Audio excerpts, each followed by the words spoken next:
Anbernic is back with their first device of 2022, the RG503.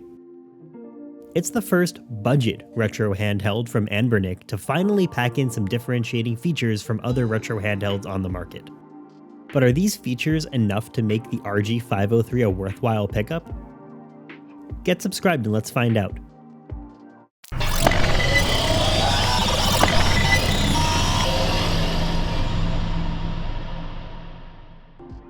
The RG503 features a quirky look that certainly differentiates it from Anbernic's previous devices that were starting to look pretty samey.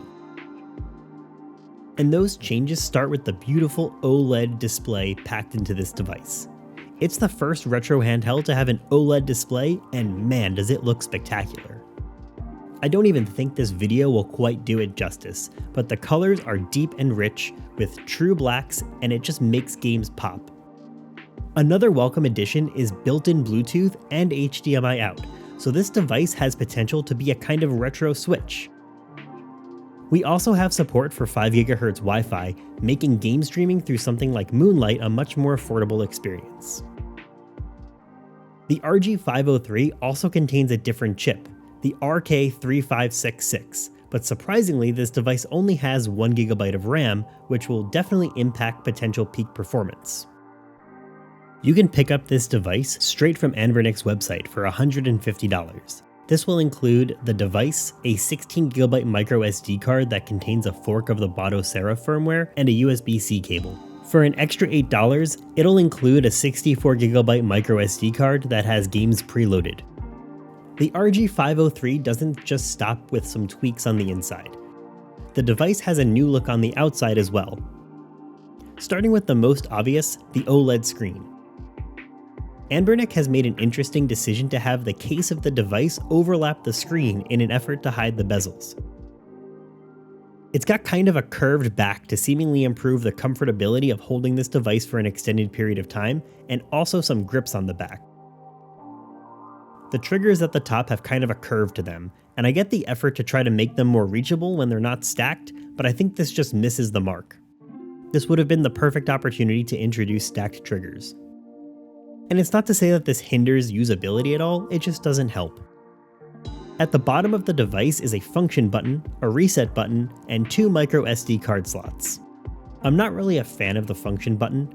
I get the need for it on Android devices like the RG552, but for hotkeys I'd rather use the L3-R3 combo instead. It's more convenient than reaching over to find the function button and hopefully not hitting reset. Moving to the buttons, the triggers are clicky like Anbernic's previous devices, and it feels pretty good. Again, I would like to see Anbernic take a step towards stacked triggers, considering it is just so much better when it's done right. The D-pad feels like what you'd expect from Anbernic devices. They're comfortable like always. And the analog sticks are the same switch style with L3 and R3 clicks that always feel great. While I usually like the Anbernic ABXY buttons, on the RG503, they are stiff and hard to press down even with a decent amount of pressure. My A button has some pretty noticeable scuffs after only about 45 minutes of use. The RG503 comes with a modified version of the Batocera firmware, and it should be noted that there is no option to boot into Android like Anbernic's previous RG552. For the preloaded games, it's the standard mix and match disaster. I strongly believe not using the preloaded ROMs is the way to go. Using your own game collection is a great way to make sure you have only the handful of games you actually want to play. It also gives you the ability to more reliably do things on your device like get box art for each of your games. I always end up browsing through the included ROM sets, getting frustrated with the naming structure or organization of the games, and then putting in a new reliable micro SD card loaded with my own game collection into these devices anyway. There's not a ton to say about the firmware itself. Batocera itself is a solid firmware, but because this is a new chipset, we're stuck in this cat and mouse game of retro handheld manufacturers releasing devices without the software to support it. And that's probably the biggest hindrance with this device. Software drives the emulators, and emulators drive the capabilities of this device. As of now, this device doesn't really have any discernible performance enhancements from the RK3326 devices from 2021. While it's true that custom firmware developers will usually find ways to push devices to their limits, it's hard to say if we'll see the same performance boosts with this device. I do want to mention that I did just try out the latest development build of Gel OS, which is encouraging, but it's just that, a very early development version.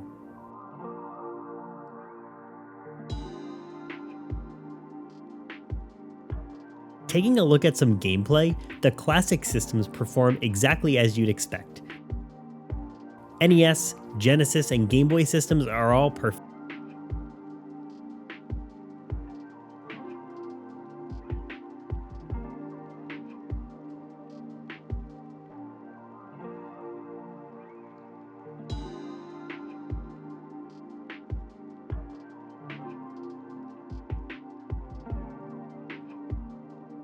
Super Nintendo also passes the Yoshi's Island test.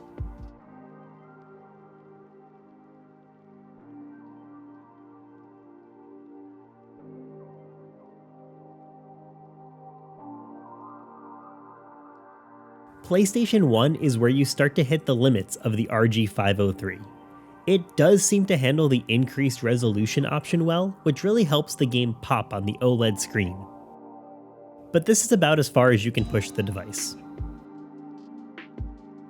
N64 performance is just downright bad. And Dreamcast is semi-playable. When I tried out Crazy Taxi 2 though, there were lots of slowdowns and audio stutters.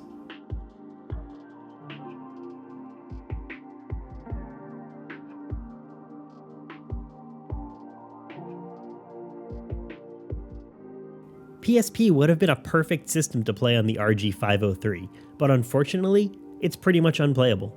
And that's such a bummer because this OLED screen is just begging to show off. Just for fun, I increased the resolution of Grand Theft Auto. It's obviously unplayable in this state, but it really gives this screen an opportunity to show off what it could do if it wasn't held back by the device itself. To use the HDMI Out feature, you need to plug in the HDMI cable and then reboot your device. The device's screen is automatically turned off. Connecting a Bluetooth controller was actually really easy through the emulation station settings. Mapping the controller, though, is a bit less straightforward. The emulation station button mapping doesn't seem to affect RetroArch, so you still need to go into the RetroArch settings and map the controls to the controller. The quality of the HDMI Out is actually pretty good. There's a very slight bit of lag when using an external controller, but when I tested this out, I didn't find it impacting my gameplay in any real discernible way. Overall, the experience is pretty good.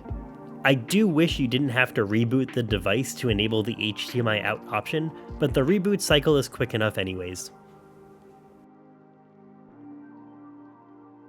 While using the RG503, I couldn't help but think how this device would stack up against the OLED PS Vita, considering it's using the same screen specs.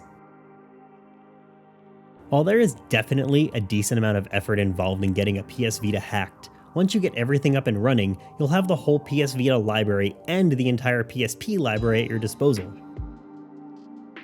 For PSP, you can even upscale some games. For example, while you can't upscale PSP as high as the PPSSPP emulator, Grand Theft Auto upscaled on the Vita looks pretty great.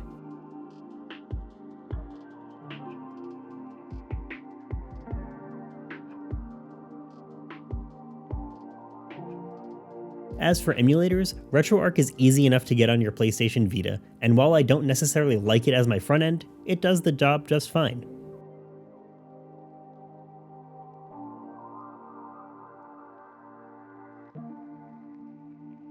For N64 performance, it's actually surprisingly better than the RG503, at least at this point. It's not perfect, but it's a step up for sure. PS1 runs flawlessly, and you have the added benefit of Vita games, which none of these retro handhelds can run at all. Other pretty interesting things you can do with a hacked Vita include running a bunch of ports that you won't necessarily be able to get up and running as smoothly on an Anbernic device, such as Grand Theft Auto San Andreas, Grand Theft Auto Vice City, or Bully. Sure, there are some shortcomings of the PlayStation Vita, like not having dedicated L2 and R2 buttons, or HDMI Out, but I think it deserves an honorable mention considering it's the same price as the RG503. And that brings us to wrapping it all up. Anbernic's new handheld device has some big upsides like an OLED display, HDMI Out, Bluetooth, and support for 5 GHz Wi-Fi, but the downsides are plentiful. When it comes to the OLED PlayStation Vita, the RG503 is kind of a hard sell, especially when custom firmware isn't out yet.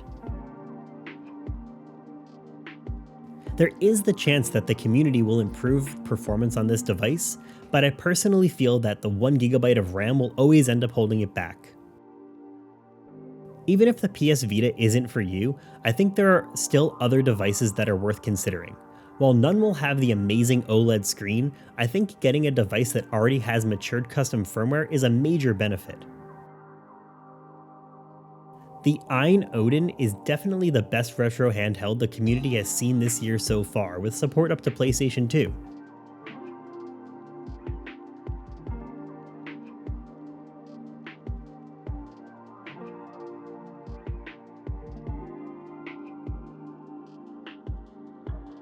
For less expensive options, there's the Retroid Pocket 2 Plus, and even with its minor quirks, it's a fantastic device that will play N64 games perfectly and even support some GameCube.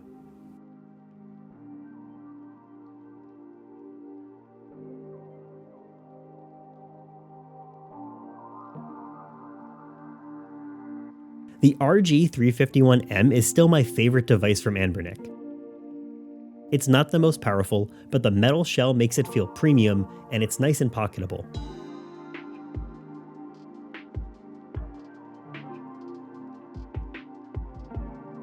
And then there's also the RGB10 Max 2.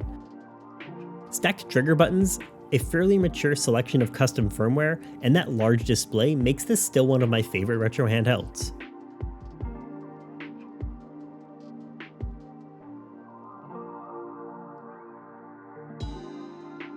I also can't end this video without also mentioning that the Anbernic team has just started teasing their latest device that has yet to be officially unveiled, the Anbernic Win600.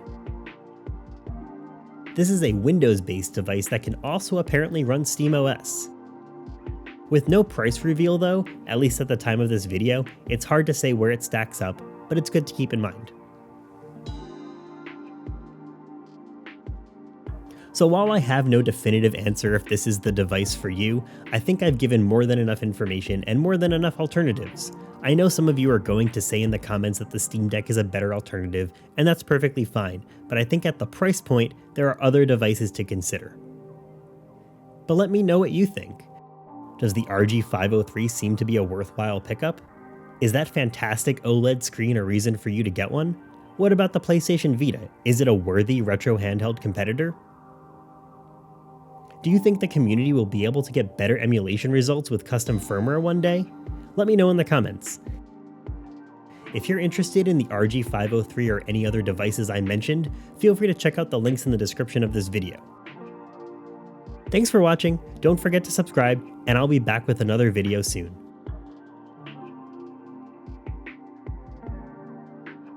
If you're still debating which retro handheld to pick up, how about watching one of these other videos from the channel?